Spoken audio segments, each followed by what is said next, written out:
عزیز Nagar YouTube channel کی جانب سے میں عزیز احمد خان ہوں اور آپ کے لیے ایک ایسا پروگرام لایا ہوں جس کا آپ سب شدت سے انتظار کرتے ہیں۔ ناظرین، قانون ایک روشنی کے مینار کی مانند ہوتا ہے۔ اسے آپ کوڈ آف کنڈکٹ، ضابطۂ حیات بھی کہہ سکتے ہیں۔ جو قومیں قانون کا احترام نہیں کرتی وہ ترقی کے میدان میں بہت پیچھے رہ جاتی ہیں۔ ہم نے قانون کی عملداری کو فروغ دینے کے لیے اور لوگوں کی معاشی ضروریات کو پیش نظر رکھتے ہوئے انہیں قانون کا راستہ دکھانے کے لیے پروگرام آگہی شروع کیا ہے۔ اس پروگرام کی مقبولیت ہمارے لیے ایک بہت بڑا اعزاز ہے۔ اس پروگرام میں ملک کے معروف قانون دان اور مورخ Rao Muhammad Iqbal advocate supreme court of Pakistan ہمارے مہمان ہوتے ہیں۔ آج بھی وہ ہمارے اسٹوڈیوز میں موجود ہیں۔ سب سے پہلے میں پروگرام کے پروڈیوسر اور ڈائریکٹر جمال خان کی جانب سے انہیں خوش آمدید کہوں گا۔ آگہی پروگرام میں حسب معمول دل کی گہرائیوں سے آپ کو خوش آمدید کہتا ہوں۔ Thank you very much. ہمارے پروگرام آگہی کو یوں تو سبھی پسند کرتے ہیں اور اس میں کسی طبقاتی امتیاز کے بغیر سبھی اپنے اپنے مسائل کے بارے میں دریافت کرتے ہیں، لیکن آج طبقہ اشرافیہ سے تعلق رکھنے والی ایک ہستی نے، جن کا نام میں نہیں جانتا، انہوں نے ہم سے سوال پوچھا ہے۔ ان کا تعلق داتا کی نگری لاہور سے ہے اور وہ کہتے ہیں کہ میں پنجاب کے ایک محکمے میں 19ویں گریڈ کا ملازم ہوں۔ مجھے وزیر اعلیٰ پنجاب نے ریڈکشن ان رینک کی سزا دی ہے، جس پر میں پریشان ہوں کہ مجھے کون سا راستہ اختیار کرنا چاہیے، میری رہنمائی کریں۔ دیکھیں جی، جیسا کہ انہوں نے فرمایا کہ وہ پنجاب کے محکمے میں 19 گریڈ میں آفیسر ہیں اور ان کے خلاف تعدیبی کارروائی عمل میں لاتے ہوئے ان کو ریڈکشن ان رینک کی میجر پنشمنٹ دی گئی ہے، اور وہ بھی وزیر اعلیٰ پنجاب کی طرف سے۔ The Punjab employees discipline and efficiency and accountability of act 2016 کا، اس کے تحت جو ہے سیکشن 17 ہے، جس کے تحت ان کو ریویو فائل کرنی ہوگی چیف منسٹر کو، کیونکہ اس کی فردر اپیل نہیں ہے چیف منسٹر سے اوپر نا، تو یہ ریویو پروویژن ہے اسی میں پیڈا ایکٹ جسے کہتے ہیں 2016، اس پیڈا ایکٹ میں پرووائڈڈ ہے۔ تو لہٰذا یہ ہے کہ 17 کے تحت، سیکشن 17 کے تحت وہ ریویو پٹیشن فائل کریں اور ود ان 30 days اور آفٹر ریسیونگ دی آرڈر، تو ان کے لیے پراپر ریمیڈی اور پراپر فورم جو ہے چیف منسٹر پنجاب ہی بنتا ہے۔ چلے، آپ نے ایک راہ متعین کی، اور ایک بات تو خیر طے شدہ ہے کہ آگہی پروگرام میں جو بھی اپنے کسی قانونی الجھن کے لیے ہم سے رجوع کرے گا، یعنی آپ سے رجوع کرے گا، تو انشاءاللہ آپ اسے راستہ دکھائیں گے۔ دوسرا سوال ساہیوال سے ہے، نام انہوں نے بھی نہیں بتایا، کہتے ہیں کہ میں اریگیشن کے محکمے میں ملازم ہوں۔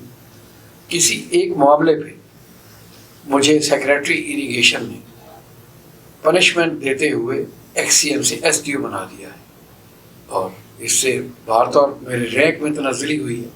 میں پریشان ہوں، میں قانونی طور پر اس کی کیا چارہ جوئی کر سکتا ہوں؟ دیکھیں جی، یہ بھی جو پنجاب کے محکمے میں ملازم ہیں اور ان کے خلاف بھی جو ایکشن ہوا ہے، ڈسپلنری ایکشن جو ہوا ہے، وہ بھی دی امپلائیز آف پنجاب جو ہے، the Punjab employees efficiency discipline and accountability act 2016 کے تحت ہوا ہوگا، اور صاف ظاہر ہے اسی میں جو ان کو سزا دی گئی ہے وہ دی ہے ان کے سیکٹری اریگیشن نے۔ تو ان کی جو سیکشن 16 کے تحت جو اپیل ہے، پیڈا ایکٹ کے تحت جو اپیل ہے، وہ بیفور جو ہے چیف سیکرٹری جائے گی، بیفور چیف سیکرٹری، وہ چیف سیکرٹری کو اپیل کریں گے، اس کا بھی 30 days ٹائم ہے، تو وہ اس میں مطلب ہے کہ اویل کریں اپنی ریمیڈی۔ راؤ صاحب، آج حسن اتفاق ہے کہ لوگ آپ سے قانونی رہنمائی تو پوری لینا چاہتے ہیں، اور حقائق بعض معاملات پہ ہمارے سامنے پورا نہیں رکھتے، یعنی محکمے کا نام کم و بیش ابھی تک کسی نے نہیں بتایا، اب کا جو کوشچن ہے یہ انور علی صاحب نے ملتان سے کیا ہے، اور وہ کہتے ہیں کہ میں ایک محکمے میں ملازم ہوں، مجھے فیکٹس اینڈ فائنڈنگ انکوائری نے ایک معاملے کی بنیاد پر مجھے ڈیگ آؤٹ کیا ہے اور میرا کیس اتھارٹی کو بھیجا ہے، لیکن میرے ساتھ زیادتی یہ کی ہے کہ انکوائری کمیٹی نے نہ حقائق کو ملحوظ خاطر رکھا ہے، نہ میرے ایویڈنس دیے ہیں، اور نہ انہوں نے جو ڈاکومنٹس میرے پاس مہیا تھے انہیں کنسیڈر کیا ہے۔ یہ سراسر زیادتی ہے۔ آپ مجھے یہ بتائیے کہ کیا اس مسئلے پر میں ہائی کورٹ سے رجوع کر سکتا ہوں؟ دیکھیں جی، ابھی آپ فرما رہے تھے کہ جو کسی محکمے کے آفیسر ہیں یا امپلائی ہیں جی عمومی طور پہ اپنا نام نہیں بتا رہے، اور اچھی بات ہے، اور یہ ان کے خدشات بھی درست ہیں کہ اگر نام بتائیں گے تو اس پہ مطلب پروگرام کے تحت جو ہے وہ معلومات جو مطلب ہے کہ ان تک نہ پہنچ جائیں، جو کہ ان کے ہاں جی جو ان کے مطلب ہے کہ رشتہ داران ہیں یا دوست احباب ہیں، تو اس طرح مطلب ہے کہ بہتر یہی کہ آدمی کا پردہ رہے۔ تو لہٰذا اگر کوئی بتائے بھی تو ہمیں اس کا نام بھی افشا نہیں کرنا چاہیے، ٹھیک ہے؟ اگر وہ بتا بھی دے تو ہمیں اس کا نام افشا نہیں کرنا چاہیے، کیونکہ یہ چیز ایسی ہوتی ہے پھر رشتہ دار ہوئے، عزیز و اقارب ہوئے، وہ ان کو طعنہ زنی بھی دینا شروع کر دیتے ہیں، بھئی اس وجہ سے ہوا، یہ فلاں وجہ سے ہوا۔ تو خیر، البتہ یہ جتنے بھی پنجاب کے محکمے آ رہے ہیں ان کے اوپر پیڈا ایکٹ لاگو ہوتا ہے، اور وہی ہے the Punjab employees efficiency discipline and accountability act 2016 کے تحت سب کے خلاف کارروائی ہو رہی ہے جو بھی پنجاب والے آ رہے ہیں۔ اب یہ صاف فرما رہے ہیں کہ ان کے خلاف فیکٹس فائنڈنگ انکوائری ہوئی ہے، اور اس فیکٹس فائنڈنگ انکوائری میں ان کے جو ڈاکومنٹس تھے جو انہوں نے پرووائڈ کیے تھے اپنے ڈیفینس میں، اور جو انہوں نے اپنی وہاں پہ اسرشن دی تھی وہ اس کو کنسیڈر نہیں کیا گیا، اور جیسا کہ فرما رہے ہیں تو میں یہ بھی سمیل آؤٹ کر رہے ہیں انہوں نے لا کو بھی بائی پاس کیا ہے، لا کی جو پروسیڈنگز ہیں وہ بھی بائی پاس کی انہوں نے۔ خیر، انکوائری کمیٹی نے اپنی کہہ رہے ہیں جی فائنڈنگز جو ہے اتھارٹی کو بھیج دی ہیں، اور اس کے اندر جو ہے ان کو میجر پنشمنٹ کے ایوارڈ کرنے کی سفارش کی۔ اب انہوں نے یہ کرنا ہے کیونکہ جو طریقہ کار ہے قانونی، جب اتھارٹی کوئی میجر پنشمنٹ ایوارڈ کرے گی تو ایک فائنل شوکاز نوٹس دے گی، فائنل شوکاز نوٹس دے گی۔ اس فائنل شوکاز نوٹس پہ بھی وہ اتھارٹی کو مخاطب ہو کر اپنی سارے یہ تحریری جو معاملات ہیں، جو تحریری ان کی گریونسز ہیں، تو وہ ان کو پیش کریں بیفور پاسنگ دی آرڈر۔ اور جو اتھارٹی ہے اس کو اس قانون کے تحت یہ بھی اختیار ہے، اگر وہ سمجھے کہ جو انکوائری کمیٹی ہے اس نے انکوائری پراپرلی نہیں کنڈکٹ کی، ٹھیک ہے نا، اس میں مختلف لاز ہیں، تو وہ اس کو ڈینوو انکوائری کا بھی آرڈر کر سکتا ہے۔ لہٰذا یہ ہے کہ کہیں ابھی ہائی کورٹ کے ریٹ میں نہیں جا سکتے کسی بھی صورت، اور اگر ان کو سزا بھی ہوگی تو صوبائی محکمے کے ملازم ہیں، یہ تو اپنا پی ایس ٹی جائیں گے Punjab service tribunal, high court میں پھر بھی نہیں جا سکتے۔ ایک شہر جو ملتان سے متصل ہے اور جڑا ہوا ہے، جس کی تہذیب ثقافت ہمارے اپنے ملتان سے ملتی ہے، اور مجھے یہ بھی خوشی ہے کہ آپ کا تعلق بھی ایک اعتبار سے اسی شہر سے جڑا ہوا ہے۔ حضرت خواجہ غلام فرید رحمۃ اللہ علیہ اس شہر کے ریگزاروں اور روئی میں آ کے قیام فرماتے تھے۔ سوال ہمیں بہاولپور سے موصول ہوا، اور حسب دستور سوال کرنے والا وہ بھی غالباً پنجاب کے کسی محکمے سے، میں یہ تو نہیں کہوں گا کہ ستایا ہوا ہے، لیکن اس سے کسی نہ کسی اعتبار سے اس کا قانونی مسئلہ جڑا ہوا ہے۔ ان کا یہ کہنا یہ ہے کہ مجھے محکمے نے 90 دن کے لیے سسپینڈ کیا تھا، اور اب 90 دن تو گزر چکے ہیں، مجھے بحال بھی نہیں کیا گیا، انکوائری جاری و ساری ہے، اور میں پریشان ہوں کہ اب میں کیا کروں گا، انکوائری ختم نہیں ہو رہی، مجھے 90 دن والے بھول چکے ہیں، تو مجھے آپ کوئی راستہ دکھائیے کہ میں کیا کروں۔ دیکھیں جی، یہ جو سسپینشن کا جو پیریڈ ہے، جو پیڈا ایکٹ میں اس میں تعین دیا گیا ہے، وہ زیادہ سے زیادہ 90 ڈیز کا ہے، جو فرسٹ اٹیمپٹ میں ہوگا انکوائری کی شروعات میں۔ اگر وہ 19 ڈیز کے بعد ایکسٹینڈیبل کرنا ہوگا، جو ایکسٹینڈیبل ہے، اگر وہ سمجھتی ہیں کہ انکوائری کمیٹی کے جی ابھی اس میں مطلب انکوائری میں ابھی تھوڑا سا ٹائم ہمیں مزید چاہیے تو اس کی پیش رفت میں اور اس کے لیے وہ ہے پھر مزید جو ہے 30 days کے اندر اندر پیریڈ کو وہ جو ہے نا وہ مطلب ایکسٹینڈ کریں گے اور اتھارٹی کو بھیجیں گے اپروول کے لیے نا. لیکن وہ 90 days کے ختم ہونے سے پہلے جو 90 days کا لاسٹلی جو ہے 30 days ہے اس کے اندر اندر وہ بھیجیں گے اتھارٹیز کو, جو اس کی اتھارٹی ہوگی کہ ہمیں اس میں ریزننگ دیں گے, فارورڈ ریزننگ کہ جی یہ ہم انکوائری کر رہے ہیں, یہ ہمیں اس میں ہم نے چیز کو لک انٹو دیکھنا ہے اور اس میں یہ کنسیڈریشن کرنی ہے, اس کے لیے ہمیں ٹائم چاہیے. تو لہٰذا یہ ہے کہ اگر وہ 19 days کے اندر جو مطلب اس کی ایکسپائری ہو رہی ہے 90 days کا, اس میں 30 days کے اندر وہ مزید ایکسٹینشن کے لیے اتھارٹی کو نہیں بھیجتے تو جو انکمبینٹ ہے, جو امپلائی ہے, he would be deemed automatically as reinstated. تو وہ with the operation of law وہ آٹومیٹکلی reinstated ہوگا. صحیح. ہاں جی, تصور ہوگا.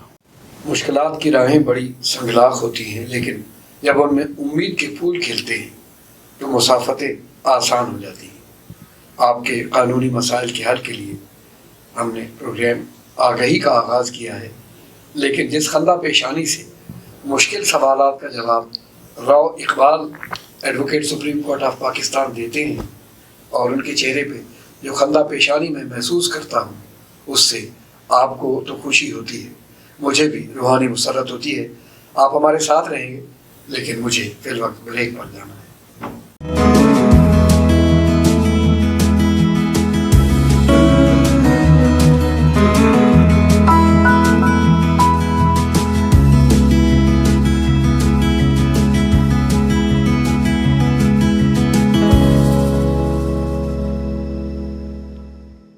Welcome back. ڈیرہ غازی خان ہمارے ساتھ ایک عہد میں متصل تھا اور اب بھی وہاں کے لوگوں کے اور ہمارے دل ساتھ ساتھ دھڑکتے ہیں. شیرباز مزاری ڈیرہ غازی خان سے پوچھتے ہیں کہ میں ایک محکمے میں ملازم تھا اور مجھے پیڈا ایکٹ کے تحت سزا دی گئی اور وہ سزا ہے ڈسمسل فرام سروسز. میں نے اس کے خلاف اپیل کی تھی جو کہ خارج ہو گئی. اب مجھے یوں لگتا ہے جیسے میں بند گلی میں ہوں, لیکن آپ سے یہ پوچھنا چاہوں گا کہ مجھے بتائیے کہ اب مجھے کیا کرنا چاہیے. دیکھیں جی, یہ فرما رہے ہیں کہ جو ڈپارٹمنٹل اپیل تھی وہ بھی ایگزاسٹ کر چکے ہیں اور وہ اپیل بھی ان کی خارج ہو چکی ہے, اور ریجیکشن آف اپیل جب ہو چکی ہے تو یہ ڈپارٹمنٹل ریمیڈی جو ہے وہ ایگزاسٹ کر چکے ہیں. اب انہوں نے 30 days کے اندر before service tribunal, Punjab service tribunal PST میں, پنجاب سروس ٹریبونل میں جانا ہے. وہاں پر جو ہے انہوں نے وہاں پہ جو سیکشن 4 کے تحت جو ہے اپیل فائل کرنی ہے. اس کا ٹائم لمٹ کو ذہن میں رکھیں, وہ 30 days ہے, ادروائز ٹائم بارڈ پہ جو ہے نا ٹیکنیکلٹیز پہ نہ پھنس جائیں وہ, تو وہ ویلن ٹائم جائیں اور اس کی اپیل فائل کریں اور ود ان ویلن ٹائم جائیں, تاکہ جو ہے مطلب ان کی جو ہے اپیل ود ان ٹائم ہو اور یہ نہ ہونا کہ بھی وہ ٹائم لمٹ سے بیانڈ جائیں اور جس کی وجہ سے وہ اس لمیٹیشن کے چکر میں پھنس جائیں. سب سے پہلے ان سے پوچھا جائے گا کہ بھی کہ آپ جو لمیٹیشن میں نہیں آئے ود ان ڈیو ٹائم تو اس کی کیا ریزن ہے. Each and every day must be explained. تو اس میں یہ نہیں ٹیکنیکلٹیز میں پھنسنے کی بجائے اپنا اچھا بھلا میرٹ کا کیس ہوتا ہے اس کو خراب نہیں کرنا چاہیے. جی جی. ایک سوال اکاڑا سے علی مراد پوچھتے ہیں.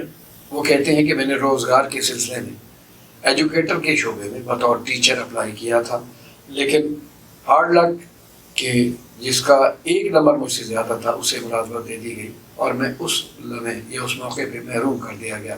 مگر اب وہ جس کو نوکری دی گئی تھی مجھ سے جو صرف 1 نمبر کی سینیارٹی پہ تھا وہ ملازمت چھوڑ کے چلا گیا ہے. تو راؤ صاحب کیا یہ امکان موجود ہے کہ مجھے ملازمت مل سکتی ہے یا مجھے کیا لائے عمل ترتیب دینا چاہیے؟ دیکھیں جی, ان کا سوال بہت اچھا ہے, اور یہ جو ان سے نیکسٹ ابو تھے وہ اپائنٹمنٹ ان کی ہو گئی. اپائنٹمنٹ ہونے کے بعد جوائننگ کے بعد انہوں نے مطلب ریزائن کر کے چلے گئے. اب وہ سیٹ ویکینٹ ہو گئی. اب طریقہ کار یہ ہے کہ یہ نیکسٹ ابو جو اب جو تھا ان کے پیچھے یہ تھے سینیارٹی میں، ٹھیک ہے نا. اب ویری نیکسٹ یہ تھے سینیارٹی میں، تو لہٰذا ان کا لین بنتا ہے. اچھا. اب اس کا طریقہ کار یہ ہے، کمپلینٹ ریڈریسل سیل بنا ہوا ہے، کمپلینٹ ریڈریسل سیل بنا ہوا ہے، وہاں پر جا کر یہ اپلیکیشن گزارے. یہ کس لیول پہ بنا؟ یہ مطلب ہے کہ جو ہے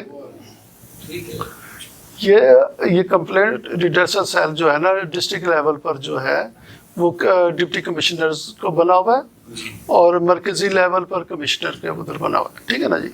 تو یہ جو ہے اپنا، اب یہ پتہ نہیں کون سے، جیسے ہے ان کا ڈسٹرکٹ لیول پر ہے، وہ کمشنر ڈپٹی کمشنر کے پاس جائیں کمپلینٹ ریڈریسل سیل میں، تو اس کو جا کے وہاں پہ اپلیکیشن گزاریں، اور اپلیکیشن گزار کے اور اس میں یہ بتائیں کہ جی میں سینیارٹی پر یہاں پر فال کرتا تھا، اور مجھ سے نیکسٹ ابو جو تھا وہ سینیارٹی پہ جو فال کرتا تھا اس کی اپائنٹمنٹ ہوگی. After seeking appointment and joining the job he has left the job, ٹھیک ہے نا. Now I am senior most there after.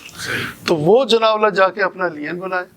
اگر کمپلینٹ ریڈریسل سیل جو ہے وہ ان کی گریوینسز کو ریڈریسل نہیں کرتا، تو پھر وہ جو ہے ہائی کورٹ میں ریٹ جورسڈکشن انووک کر سکتے ہیں under article 199 of the constitution of Islamic republic of Pakistan 1973.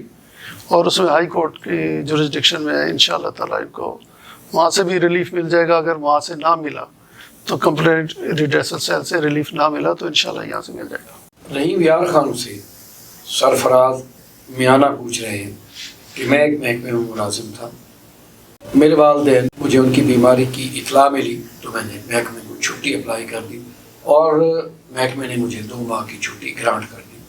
لیکن میں اپنے والدین کی علاج معالجے کے مرحلوں میں تھا، میری والدہ مزید بیمار ہو گئی، اور میں نے محکمے کو 1 ماہ کی چھٹی مزید ارسال کی جو ریجیکٹ کر دی گئی. تاہم میرے حالات اس طرح کے تھے کہ میں ڈیوٹی جوائن نہیں کر سکا، حاضر نہیں ہو سکا، جس کی بنا پر اتھارٹی نے، محکمے کی اتھارٹی نے مجھے سروس سے ڈسمس کر دیا ہے. یہ میرے لیے ایک مشکل مرحلہ ہے، آپ سب میری رہنمائی کریں کہ مجھے کیا کرنا چاہیے. دیکھیں جی، اگر اس کو غیر حاضر تصور کیا گیا ہے، کیونکہ پہلے تو وہ آفیشیلی طور پر اپروول لے کر جو ہے سینکشننگ اتھارٹی سے وہ چھٹیاں جو تھی 2 ماہ کی وہ اس کو اویل کر رہا تھا. اب یہ ہے کہ اس کو ایکسٹینشن چاہیے تھی چھٹیوں میں، اور due to the reasoning that his parents are very ill and due to ailment of their parents، تو وہ جو ہے کیا نا اس کو چاہیے تھا کہ 7 میڈیکل سرٹیفکیٹس بھی لگاتا، پتہ نہیں لگایا نہیں لگائے سپورٹ کے لیے، اور خود بھی جا کے گزارشات کرتا، شاید ہو جاتی. خیر اب تو نہیں ہوئی. Eventually he has been dismissed from service، اور consequently upon that is a major punishment for him. تو اس میں یہ ہے کہ ایبسینٹ فرام ڈیوٹی کے لیے اخبار میں اشتہار دینا ضروری ہے، جس میں کہا جاتا ہے کہ بھی آپ فلاں تاریخ تک آپ آ جائیں، ڈیوٹی جوائن کریں، آپ غیر حاضر ہیں، آپ کی چھٹی فلاں تاریخ تک تھی وہ ختم ہو چکی، اس کے بعد آپ کی اپلیکیشن آئے گی، لیکن کمپیٹنٹ اتھارٹی نے اس کو اپروول نہیں دی، تو لہٰذا یہ کہ آپ ایبسینٹ کنسیڈر کیے گئے ہیں اور آپ فلاں تاریخ تک جوائن کر لیں. اخبار میں اشتہار مینڈیٹری ہے. تو اگر اخبار میں اشتہار نہیں دیا تو وہ بھی ان کے لیے بڑا فائدہ مند ہوگا. تو فی الحال یہ ہے کہ اب اس کو اپیل فائل کریں، ڈپارٹمنٹل اپیل، اور اس کی میعاد ہے 30 ڈیز. 30 ڈیز کے اندر ڈپارٹمنٹل اپیل فائل کریں، اور ان سے بھی میں یہ کہوں گا کہ ود ان ٹائم جو ہے نا وہ اپیل فائل کر دیں، تو ٹائم بارڈ کے ایشو سے بچیں. اور سب تسلسل زندگی کا حسن ہوتا ہے، کوئی بات آخری بات نہیں ہوتی، لیکن یہ آج کے پروگرام کا آخری سوال ہے. نہ انہوں نے نام بتایا ہے اور نہ ہی شہر کا نام، لیکن اس ایک سوال میں والد کا دکھ چھپا ہوا ہے. کسی نے پوچھا ہے کہ انہوں نے اپنی بیٹی کا نکاح کسی شخص سے کیا تھا لیکن رخصتی نہیں ہوئی، اور اب ہمارے علم میں آیا ہے کہ ہمیں لڑکے کے بارے میں جو باتیں بتائی گئی تھی وہ جھوٹ پہ مبنی تھی، اس کا چال چلن بھی درست نہیں ہے، اور ہمیں بتایا گیا تھا کہ وہ صاحب روزگار ہے، جبکہ ایسا بھی نہیں ہے. اب ان حالات میں تو ہم شدید پریشان ہیں. ان سے طلاق کا تقاضا کرتے ہیں تو وہ اس بات کو ایکسیپٹ نہیں کر رہے. اب ظاہر ہے کہ جب ہم سب کچھ جان چکے ہیں تو ہم کیا کریں؟ کیا ہم خلا لے لیں؟ اور آپ سب بتائیے کہ ہمارے لیے کیا راستہ قانون ہمیں دکھاتا ہے؟ دیکھیں جی، جیسا کہ وہ فرما رہے ہیں کہ جو لڑکا ہے اس سے وہ طلاق مانگ رہے ہیں، لیکن وہ طلاق نہیں دے رہا، کیونکہ اس کو تو سامنے ایک اچھا رشتہ مل گیا ہوگا، وہ نہیں دینا چاہ رہا ہوگا، اور جبکہ ان کے لیے ان کے ساتھ ایسا مصیب ہوا ہے جس کی وجہ سے وہ مزید بچی کو کسی ٹیسٹ میں نہیں ڈالنا چاہتے، تو لہٰذا اس کا پراپر طریقہ، کیونکہ رخصتی بھی نہیں ہوئی، تو اس کا پراپر طریقہ یہ ہے کہ جج فیملی کورٹ کی کورٹ جائیں، وہاں پر جا کر ڈیسولیشن آف میرج، تنسیخ نکاح جسے کہتے ہیں، تنسیخ نکاح کا کیس فائل کریں تو کورٹ سے ڈگری لے لیں انشاءاللہ تعالیٰ 2 منٹ میں ڈگری۔ جیسے بھی مطلب ہے کہ فیملی کورٹ کو تو آج کل خصوصی ہدایات ہیں کہ فوری طور پر جو ہے نا وہ مطلب ہے کہ اس کا وداؤٹ ویسٹنگ اینی ٹائم اس کو ڈگری کریں، تو یہ فوری مطلب ہے کہ اس کا بڑا سپیڈی مطلب ہو رہا ہے، تو ڈیسیژن تو انشاءاللہ بڑا سپیڈی ڈیسیژن ہو جائے گا اس کا۔ 7 سوالات سروس میٹر پر مبنی تھے اور 1 سوال زندگی کے مسئلے سے جڑا ہوا تھا، جو بظاہر تو آسان لگتا ہے لیکن کم و بیش یہ آج کل ہر گھر کا مسئلہ ہے، اور آپ نے بڑی خوش اسلوبی کے ساتھ ان سارے سوالات کا جواب بھی دیا اور قانونی دفعات کی گرہیں بھی کھولی۔ راؤ صاحب، میں اس پروگرام کے پروڈیوسر اور ڈائریکٹر جمان خان کی جانب سے اور اپنی جانب سے آپ کا شکریہ ادا کرتا ہوں۔ Thank you very much. کوئی قانونی مسئلہ ہو تو ہم موجود ہیں نا، اور ہم موجود ہیں یعنی جمان خان اور میں، تو ہمیں ہیڈ کرتے ہیں قانونی مسائل پر Rao Muhammad Iqbal advocate supreme court of Pakistan. آپ یہ پروگرام دیکھتے ہیں، پسند کرتے ہیں، یہ ہمارے لیے باعث اعزاز ہے۔ اگر آپ کوئی قانونی بات پوچھنا چاہیں تو ہم حاضر ہیں۔ فی الوقت میں آپ سے اجازت چاہتا ہوں۔